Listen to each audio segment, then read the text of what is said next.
हाय बच्चों, कैसे हो आप। आशा करता हूँ सभी अच्छे होंगे और अच्छे से अपनी पढ़ाई कर रहे होंगे। गाइज, जैसा कि आपने थंबनेल और टाइटल में देखा कि आज हम पढ़ने वाले हैं प्लांट क्लासिफिकेशन। गाइज, एक क्लास कल हो गई है प्लांट क्लासिफिकेशन की, आज दूसरी क्लास है। सबसे पहले साथियों हम बात करते हैं कि भैया हमने कल क्या पढ़ा, उसके बाद में साथियों आज की क्लास स्टार्ट करेंगे।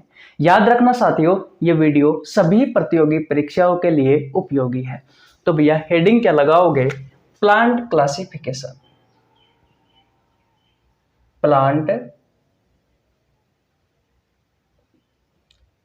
क्लासिफिकेशन यानी कि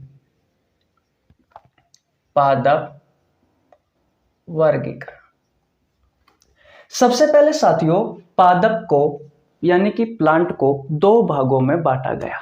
नंबर 1 पर क्रिप्टोगेमस, जिसे साथियों हिंदी में कहा जाता है अपुष्पोद्भिद। नंबर 2 पर आता है फेनेरोगेमस यानी कि पुष्पोद्भिद। अब साथियों ये अपुष्पोद्भिद पादप क्या होते हैं और पुष्पोद्भिद पादप क्या होते हैं, तो याद रखना साथियों अपुष्पोद्भिद पादप वह पादप होते हैं जिनमें भैया पुष्प का अभाव होता है और पुष्प के साथ में इनमें साथियों बीज का भी अभाव होता है। और दूसरे नंबर की बात करें साथियों पुष्पोद्भिद पादपों की, तो ये ऐसे पादप होते हैं साथियों जिनमें भैया पुष्प भी पाया जाता है और बीज भी पाया जाता है। देखिए और अच्छे से आपको समझ में आएगा। प्लांट यानी कि पादप कितने भागों में बांटा? सबसे पहले दो भागों में। नंबर 1 पर क्रिप्टोगेमस, हिंदी में कहा जाता है अपुष्पोद्भिद। और दूसरे नंबर पर आता है भैया फेनेरोगेमस,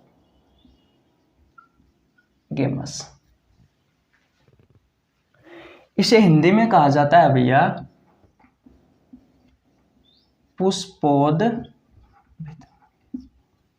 देखिए अपुष्पोद्भिद पादप ऐसे पादप होते हैं साथियों जिनमें पुष्प का अभाव होता है, फूल का अभाव होता है। कहने का मतलब भैया इन पादपों में फूल नहीं पाया जाता और फूल के साथ में साथियों बीज भी नहीं पाया जाता। तो भैया इनमें जो पुष्प होता है ये भी नहीं पाया जाता और भैया जो बीज होता है ये बीज भी नहीं पाया जाता। बीज को हम दूसरी तरीके से लिख देते हैं ऐसे, इनमें बीज भी नहीं पाया जाता। और साथियों पुष्पोद्भिद ऐसे पादप होते हैं जिनमें साथियों पुष्प भी पाए जाते हैं और बीज भी पाए जाते हैं, यानी कि पुष्प भी पाए जाते हैं और भैया बीज भी पाए जाते हैं। बात क्लियर है? और आगे देखिए अपुष्पोद्भिद पादप को साथियों 3 संघ में बांटा गया है। कितने संघ में बांटा गया है? 3 संघ में बांटा गया है। नंबर 1 पर थैलोफाइटा, नंबर 2 पर आता है ब्रायोफाइटा और नंबर 3 पर आता है टेरिडोफाइटा। कल साथियों हमने इसके बारे में चर्चा कर ली थी। इसके एग्जाम्पल मैंने क्या क्या लिखवाए थे? शैवाल, लाइकेन और भैया कवक। आज हम किसके बारे में पढ़ेंगे? ब्रायोफाइटा के बारे में और भैया टेरिडोफाइटा के बारे में पढ़ने वाले। एक बार इस सारणी के बारे में भी बात कर लेते हैं, पुष्पोद्भिद पादपों के बारे में भी बात कर लेते हैं, जिससे साथियों आपको ये सारणी अच्छे से याद हो जाएगी। और अगर ये अच्छे से याद हो गई साथियों तो आपको ये चैप्टर समझने में आसानी रहेगी। देखिए पुष्पोद्भिद साथियों जो पादप होते हैं भैया ये 2 भागों में बटे हुए होते हैं, मैंने कल आपको बताया था। नंबर 1 पर जिम्नोस्पर्म, इसे हिंदी में कहा जाता है अनावर्त बीजी। ये ऐसे पादप होते हैं साथियों जिनके बीज पर आवरण नहीं पाया जाता। नंबर 2 पर आता है साथियों एंजियोस्पर्म, यानी कि आवर्त बीजी। ये ऐसे पादप होते हैं भैया जिनके बीज पर जो आवरण है साथियों वो पाया जाता है। याद रखना साथियों, ये जो अनावर्त बीजी पादप हैं इनमें भैया पुष्प भी नहीं पाए जाते और इनमें पुष्प पाया जाता है। एक बात कहूं एंजियोस्पर्म के बारे में, आवर्त बीजी पादपों के बारे में, संसार में जितने भी जीवित पौधे हैं साथियों उनके 80% प्रतिनिधित्व तो यह अकेला करता है। यानी कि संसार में जितने भी जीवित पौधे हैं उनमें से साथियों 80% पौधे तो भैया एंजियोस्पर्म में आते हैं। बात आपको समझ में आ गई। यह आवर्त बीजी पादप भी साथियों 2 भागों में बटा हुआ होता है। नंबर 1 पर मोनोकोट और नंबर 2 पर आता है डाइकोट। अब ये मोनोकोट तो क्या होते हैं और डाइकोट क्या होते हैं? देखिए मोनोकोट साथियों ऐसे पादप होते हैं जिनके बीज को 2 बराबर भागों में नहीं बांटा जा सकता और डाइकोट ऐसे पादप होते हैं जिनके बीज को 2 बराबर भागों में बांटा जा सकता है। तो भैया ये तो हमने कल पढ़ लिया था। मेरा कहने का मतलब यह है साथियों कि हम भैया क्रिप्टोगेमस पढ़ रहे थे, क्रिप्टोगेमस में हमने थैलोफाइटा पढ़ लिया। आज भी हम स्टार्ट करने वाले हैं साथियों हमारी क्लास ब्रायोफाइटा से। याद रखना साथियों ये वीडियो सभी प्रतियोगी परीक्षाओं के लिए उपयोगी है। इसमें एक एक लाइन से क्वेश्चन पूछे जाते हैं साथियों। जो भी चीज पढ़ाता हूं ध्यान से पढ़ना, आपको बहुत अच्छे से समझ में आने वाली है। तो सबसे पहले तो अगर आपने स्क्रीनशॉट नहीं लिया तो स्क्रीनशॉट ले लीजिए। हम स्टार्ट करने वाले हैं भैया ब्रायोफाइटा से। ले लिया स्क्रीनशॉट? ओके, मिटा देता हूं।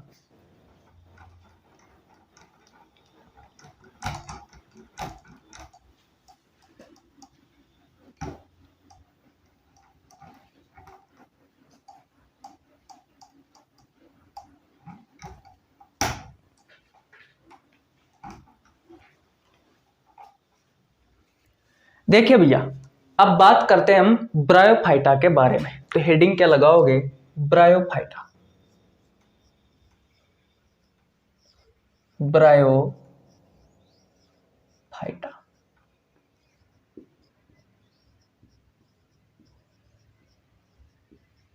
ब्रायोफाइटा। देखिए भैया ब्रायोफाइटा में साथियों जो पादप आते हैं, ब्रायोफाइटा संघ में जो पादप आते हैं साथियों, ये पादप धरती में भी रहते हैं और पानी में भी रहते हैं। यानी कि धरती में भी पाए जाते हैं और पानी पे भी पाए जाते हैं। तो मैं पहला पॉइंट लिख देता हूं साथियों, यह पादप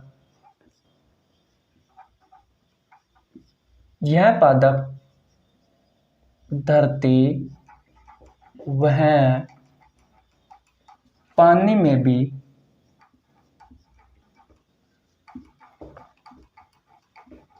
पाए जाते हैं। अब साथियों मुझे ये बताओ, जो धरती पर भी पाया जाता है और जो पानी में भी पाया जाता है उसे आप उभयचर कहते हो या नहीं कहते? जैसे कि मेंढक, मेंढक को हम किस में रखते हैं भैया? मेंढक को हम उभयचर में रखते हैं। क्यों रखते हैं? क्योंकि भैया ये पानी में भी रहता है और भैया ये धरती पर भी रहता है। तो इसे हम किस संघ में रखते हैं? उभयचर में रखते हैं। तो अगर साथियों मैं ये कहूं कि भैया ब्रोफाइटा संघ में जो पादप आते हैं अगर उन्हें मैं उभयचर कहूं तो कोई बुरी बात थोड़ी ना है। कह सकता हूं साथियों, क्योंकि भैया ये जो पादप है ये भैया धरती व पानी दोनों पर पाए जाते हैं। बात क्लियर है? तो भैया इसे क्या कहा जाता है? इन पादपों को कहा जाता है साथियों पादप जगत का उभयचर। अगला पॉइंट लिख लीजिए, इन्हें पादप जगत का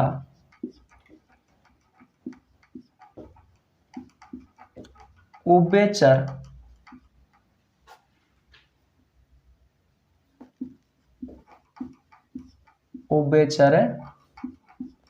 कहा जाता है। पहली बात समझ में आई। और देखिए भैया ये साथियों स्वपोषी होते हैं। स्वपोषी का मतलब समझे? जो अपना भोजन स्वयं बनाए।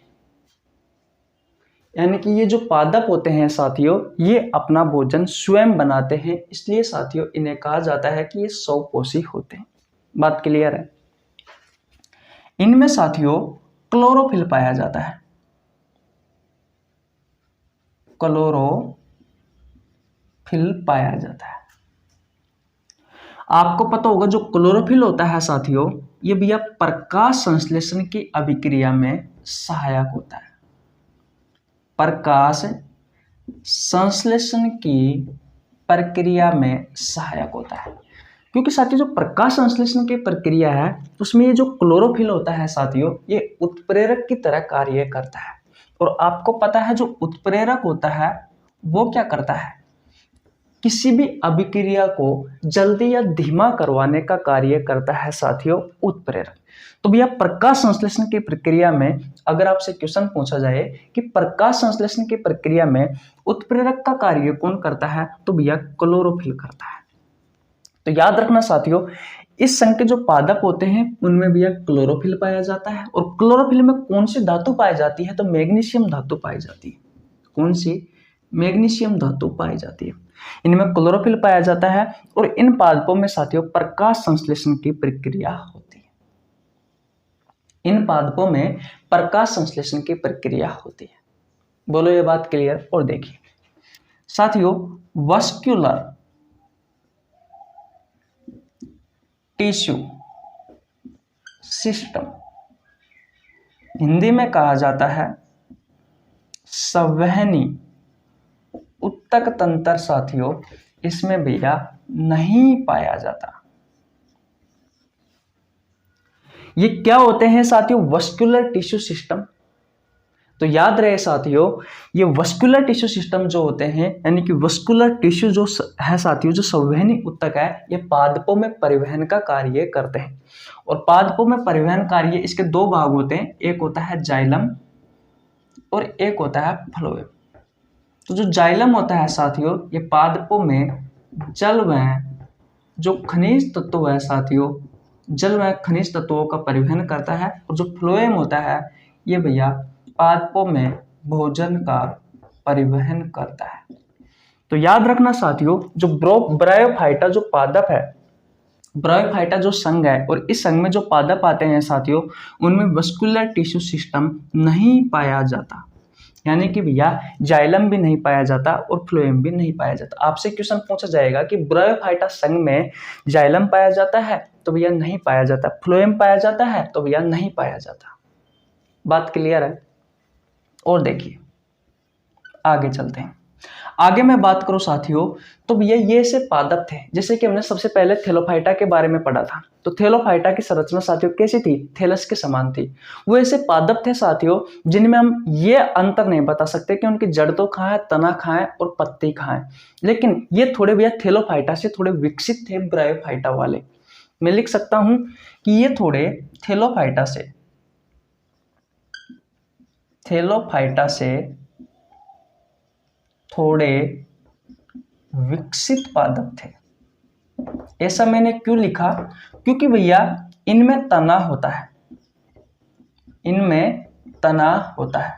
और साथियों जड़ तो नहीं होती, लेकिन साथियों जड़ के समान दिखने वाली एक संरचना होती है साथियों, बालों के समान एक संरचना होती है।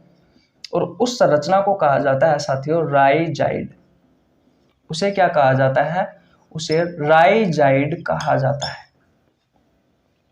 ये विकसित इसलिए है साथियों क्योंकि इन्हें तना पाया जाता है और जड़ तो नहीं पाई जाती, लेकिन जड़ के समान दिखने वाली बालों के समान एक संरचना पाई जाती है साथियों, उसे नाम दिया गया है राइजाइड। तो अगर आपसे क्वेश्चन पूछे कि भैया राइजाइड किस संघ में पाई जाती है, थेलोफाइटा में पाई जाती है या ब्रायोफाइटा में पाई जाती है या फिर भैया टेरिडोफाइटा में पाई जाती है, तो याद रखना साथियों ब्रायोफाइटा में पाई जाता है। कौन? ये राइजाइड। राइजाइड क्या है? एक बालों के समान दिखने वाली एक संरचना है। इसे आप जड़ तो नहीं कह सकते, लेकिन जड़ के समान होती है। बात क्लियर है? लेकिन इनमें तना पाया जाता है। ये थेलोफाइटा से थोड़े विकसित होते हैं साथियों, इस बात का आपको ध्यान रखना है। बोलो इतनी बात आपको समझ में आई या नहीं आई? एक एक लाइन से क्वेश्चन है साथियों, सभी बहुत ज्यादा इंपॉर्टेंट है। इसके उदाहरण देख लीजिए साथियों।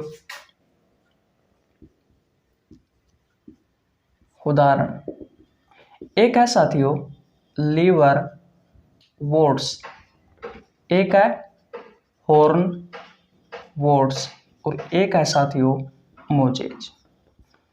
ये 3 पादपों के नाम आपको याद रखने हैं। बोलो भैया, कुछ समझ में आया? तो स्क्रीनशॉट नहीं लिया है तो सबसे पहले तो मैं आपसे ये कहता हूं कि स्क्रीनशॉट ले लीजिए। ले लिया भैया स्क्रीनशॉट?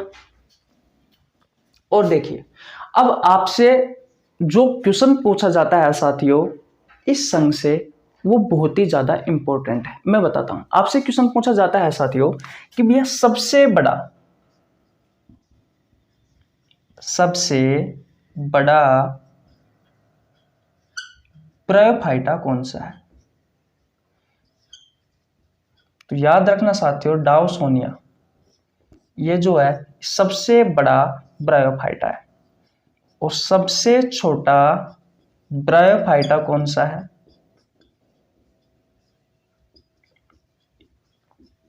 वो है साथियों जोप्सिस।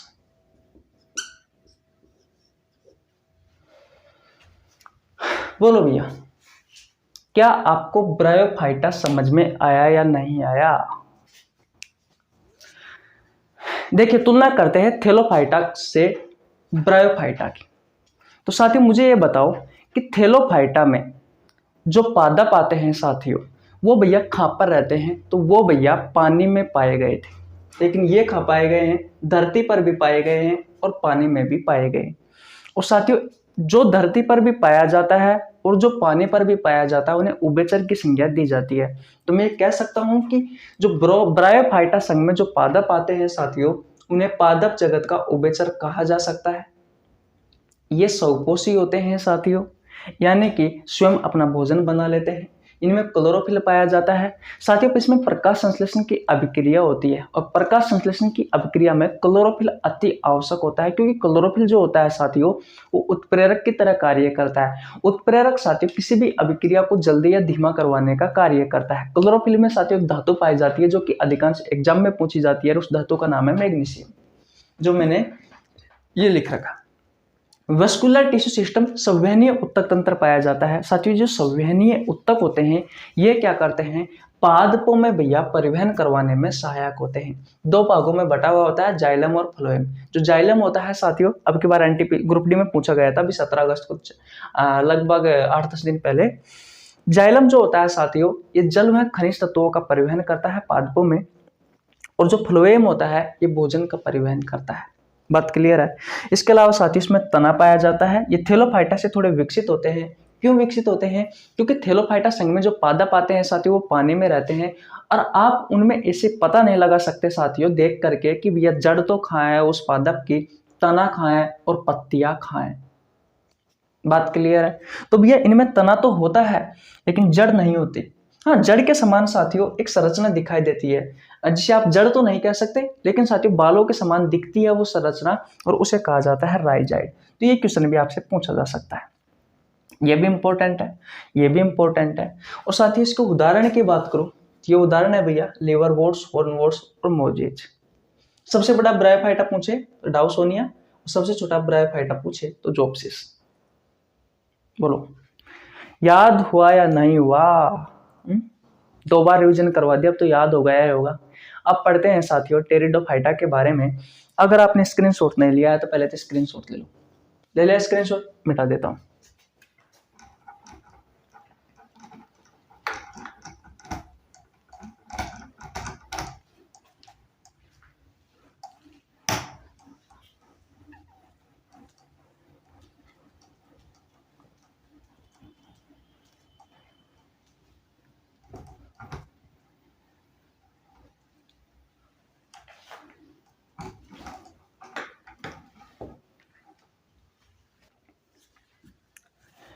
देखिए भैया, अब हम बात करते हैं टेरिडोफाइटा के बारे में। तो हेडिंग क्या लगाओगे आप? टेरिडोफाइटा। साथ ही से प्रोनाउंस किया जाता है टी से, लेकिन जब लिखा जाता है तो पी से लिखा जाता है। टेरिडोफाइटा।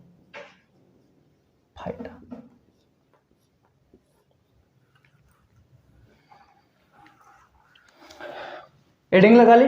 देखिए भैया, सबसे पहले बात करते हैं कि ये पाए कहां जाते हैं। तो याद रखना साथियों, ये मिट्टी में पाए जाते हैं, मिट्टी में छांव व नमी वाले स्थान पर, नमी वाले स्थान पर। पहली बात समझ में आ गई। ये कहाँ पाए जाते हैं साथियों? धरती पर पाए जाते हैं और छांव व नमी वाले स्थान पर पाए जाते हैं। जहाँ छांव हो या फिर थोड़ी सी साथियों नमी हो, उस स्थान पर साथियों इस संघ में जो पौधे आते हैं साथियों वो पाए जाते हैं भैया। पहली बात क्लियर है। दूसरी बात देखिए साथियों, धरती पर पहले ऐसे संघ के पादप थे साथियों जो धरती पर आए थे, यानी कि इस संघ के जो पादप है, यानी कि इस संघ में साथियों जो पेड़ पौधे हैं वो भैया सबसे पहले धरती पर आए थे। इस बात का ध्यान रखना है। तो ये पौधे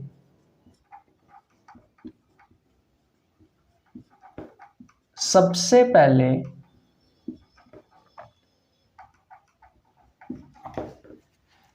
पहले धरती पर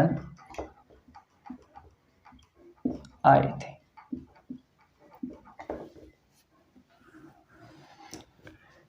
ये बात क्लियर है। दो चीजें समझ में आई। ये कहाँ उगते हैं साथियों? तो मिट्टी में उगते हैं, जहाँ छांव होती है, छाया होती है वहां पर, और जहां पर नमी होती है साथियों उसी स्थान पर। दूसरी बात, इस संघ में जो पौधे हैं साथियों, ये पौधे सबसे पहले धरती पर आए थे। तो ये क्वेश्चन भी आपसे पूछा जा सकता है। अब तक हमने साथियों थैलोफाइटा के बारे में पढ़ा, ब्रायोफाइटा के बारे में पढ़ा। दोनों में ही साथियों वस्कुलर टिश्यू सिस्टम नहीं पाए गए थे, लेकिन याद रखना साथियों ये ऐसे पादप हैं, इन पादपों में वस्कुलर टिश्यू सिस्टम यानी कि संवहनी उत्तक तंत्र पाया गया है। ये संवहनी जो उत्तक होते हैं साथियों, ये पादपों में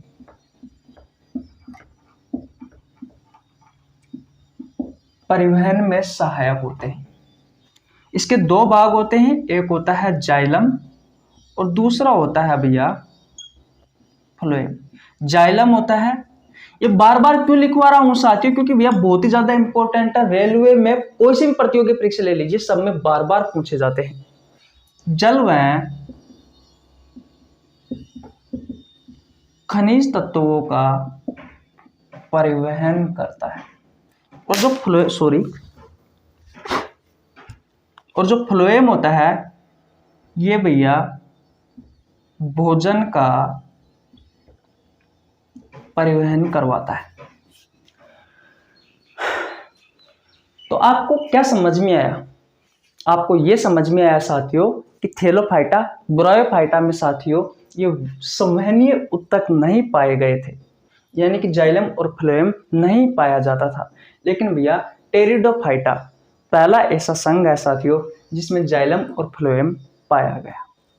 देखिए सबसे पहले आपने थैलोफाइटा में देखा साथियों कि थैलोफाइटा में साथियों जो पादप आते हैं उन पादपों में आप ना तो जड़, ना तना, ना पत्तियों के बारे में आप समझ पाते, यानी कि जब आप उस पौधा को देखोगे तो आपको समझ में नहीं आएगा साथियों कि उसकी जड़ तो कहाँ है, उसकी पत्तियां कहाँ हैं और उसके पौधे कहाँ हैं। जो कह रहा हूं वो समझ में आ रही है ना? हाँ। और ब्रायोफाइटा की बात करूं साथियों तो उसमें ना तो पत्तियों का पता लगता, ना भैया उसकी जड़ का पता लगा, लेकिन उन बालों के समान एक संरचना दिखाई देती थी जिसे राइजाइड कहा गया था। लेकिन इस भैया ब्रायोफाइटा में क्या था? तना था। लेकिन भैया ये जो टेरिडोफाइटा जो संघ के जो पादप है साथियों, इसमें वास्तविक रूप से आप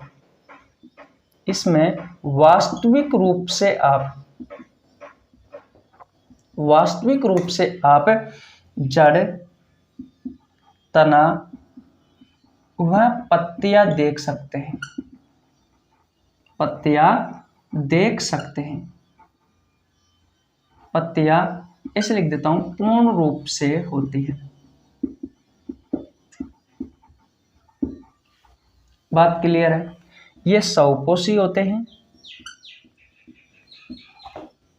इनमें क्लोरोफिल पाया जाता है, बता दिया मैंने साथियों। और इनमें भैया प्रकाश संश्लेषण की प्रक्रिया होती है। बोलो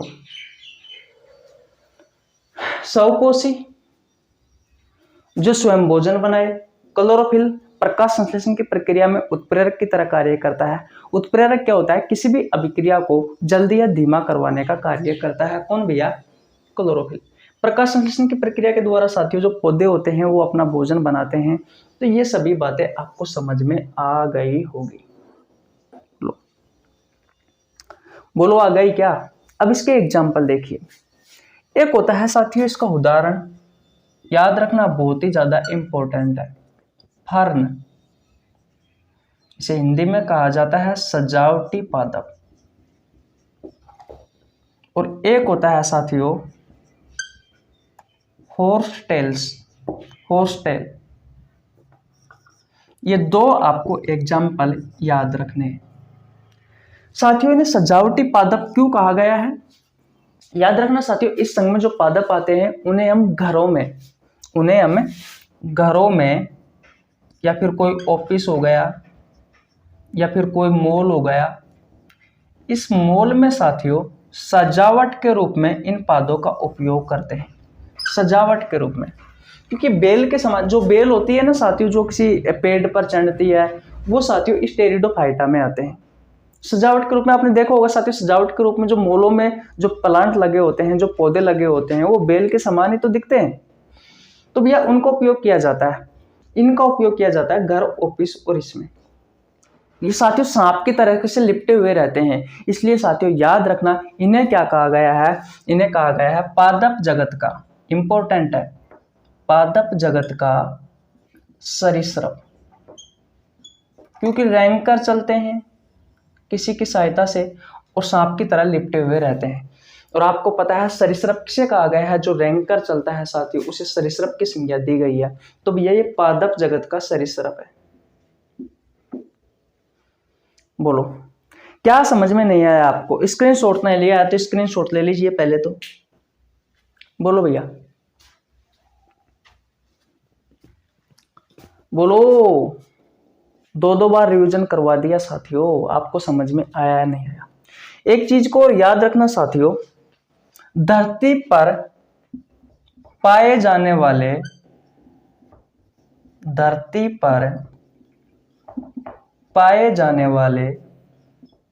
ये पहले संवहनी पादप है, यानी कि जिसमें भैया जाइलम और फ्लोएम पाए गए, वो साथियों ये धरती पर पाए जाने वाले पहले ऐसे पादप हैं भैया जिनमें जाइलम और फ्लोएम पाया जाता है। ये चीज मैंने पहले बता दी थी लेकिन अब लिखवा दी, क्योंकि भैया ये अक्सर ये लिखी हुई बात एग्जाम में पूछ ली जाती है। तो अब आपका साथियों क्रिप्टोगेमस कंप्लीट हो गया है, यानी कि एपुस्पोदविद कंप्लीट हो गया है, जिसमें साथियों हमने थैलोफाइटा पढ़ा, ब्रायोफाइटा पढ़ा और लास्ट एंड फाइनल टेरिडोफाइटा पढ़ा। अब हम साथियों कल इस चैप्टर को समाप्त कर देंगे। क्या पढ़ने वाले हैं? फेनेरोगेमस के बारे में पढ़ने वाले हैं, जिसमें साथियों जिम्नोस्पर्म और एंजियोस्पर्म के बारे में पढ़ेंगे। अनावर्त बीजी पादप और आवर्त बीजी पादपों के बारे में पढ़ेंगे। आवर्त बीजी पादप है साथियों, ये भी दो भागों में बटा हुआ होता है, डाइकोट और मोनोकोट। मोनोकोट साथियों ऐसे पादप होते हैं जिनके बीज को दो बराबर भागों में नहीं बांटा जा सकता, और साथियों जो डाइकोट होते हैं वो ऐसे पादप होते हैं जिनके बीज को दो बराबर भागों में बांटा जा सकता है। जैसे कि मूंगफली का साथियों जो बीज होता है, मूंगफली जो होती है उसको देखना आप, उसके बीज को दो बराबर भागों में बांटा जा सकता है। बादाम को कभी छीलकर देखना, उसके बीज को दो बराबर भागों में बांटा जा सकता है। काजू के बीज को काजू को दो बराबर भागों में बांटा जा सकता है। तो ये सारी बातें हैं साथियों कल हम पढ़ने वाले हैं। जाइलम और फ्लोएम से बहुत ज्यादा क्वेश्चन पूछे जाते हैं, यानी कि वस्कुलर टिश्यू सिस्टम से बहुत ज्यादा क्वेश्चन पूछे जाते हैं। और साथियों पादप जगत का सरीसृप किसे कहा गया है? टेरिडोफाइटा को। पादप जगत का साथियों उभयचर किसे कहा गया है? ब्रायोफाइटा को। इस बात का याद रखना, इनके एग्जाम्पल याद कर लेना, बहुत ही काम की चीजें हैं। अगर आपको हमारी वीडियो अच्छी लगी हो तो वीडियो को लाइक कर देना, चैनल पर नया है तो चैनल को सब्सक्राइब कर लेना, बेल आइकन को प्रेस कर लेना, जिससे आपके पास हमारी वीडियो का नोटिफिकेशन टाइम टू टाइम पहुंच सके। मिलते हैं कल किसी नेक्स्ट वीडियो में, तब तक के लिए जय हिंद जय भारत।